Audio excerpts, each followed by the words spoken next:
Hi, I'm Mahalakshmi, Trichy Thiruvalluvar ஐடில mathematics படிக்கிற student. இன்னைக்கு நம்ம எதை பத்தி பார்க்க போறோம் அப்படின்னா கோஆர்டினேட்ஸ் அப்படின்றது என்னன்னா ரோபோட்டை ட்ராக்கிங் பண்ணி ஒரு பாயிண்ட்ல இருந்து இந்த பாயிண்ட்க்கு நடத்துறதுன்னா கோஆர்டினேட்.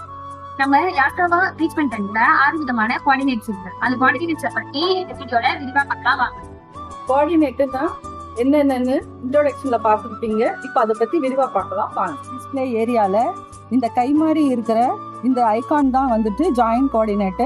இந்த ஜாயின்ட் கோஆர்டினேட் எதுக்குன்னா ரோபோ வந்து ஒரு புள்ளியிலிருந்து இன்னொரு புள்ளிக்கு மூவ் ஆகும்போது ஜம்ப் ஆகி போகிறதுக்கு இது வந்து யூஸ் ஆகுது. இதுக்கு வந்து ப்ளஸ் ஆர் மைனஸ் வேல்யூ இருக்கு. இதோட ஸ்பீடை வந்து பர்சன்டேஜ்லையும் சொல்லுவாங்க. அடுத்து நம்ம பார்க்க போகிறது கார்ட்டீசியன் கோஆர்டினேட்டு. இந்த கார்ட்டீசியன் கோஆர்டினேட் ஐகான் வந்துட்டு ஒரு பாக்ஸ் ஷேப்பில் இருக்கும். இது வந்துட்டு ரெக்டாங்கிள் கோஆர்டினேட்டுன்னு சொல்லுவாங்க. இந்த கோஆர்டினேட்டை யூஸ் பண்ணும்போது எல்லாமே லீனியர் மூவ்மெண்ட்டில் தான் இருக்கும்.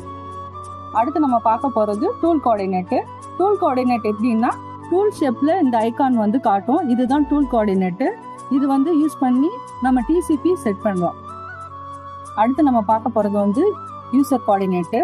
இந்த யூசர் கோஆர்டினேட் எதுக்கு யூஸ் பண்ணுறது அப்படின்னா டேபிளோ வைஸோ டேப்பராக இருந்துச்சுன்னா இந்த யூசர் கோஆர்டினேட்டை யூஸ் பண்ணி ஆர்ஜின் எக்ஸஸ் எக்ஸ்ஒய் அப்படின்ற ஃபைலை செட் பண்ணி நம்ம வந்து இந்த டேப்பரை வந்து சரி பண்ணிக்கலாம்.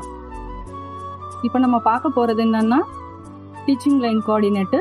இந்த டீச்சிங் லைன் கோஆர்டினேட் எதுக்குன்னா இது வந்துட்டு எல் ஷேப்பில் இருக்கும். இது வந்து வெல்டிங் ரோபோவில் மட்டும்தான் காட்டும். GP12 ரோபோட்ல இருக்காது. இப்போ நம்ம லாஸ்டா பார்க்க போற கோஆர்டினேட் என்னன்னா சிலிண்ட்ரிக்கல் கோஆர்டினேட். இல்லாட்டி சிலிண்ட்ரிக்கல் ஏதாவது ஒன்று தான் யூஸ் பண்ண முடியும். ரெண்டுத்தையும் அட் அ டைம் யூஸ் பண்ண முடியாது. சிலிண்ட்ரிக்கல் கோஆர்டினேட் யூஸ் பண்ணணும் அப்படின்னா போய் தான் மாற்ற முடியும். அதை எப்படி மாற்றலான்றத நம்ம பார்க்கலாம். மெயின் மெனுல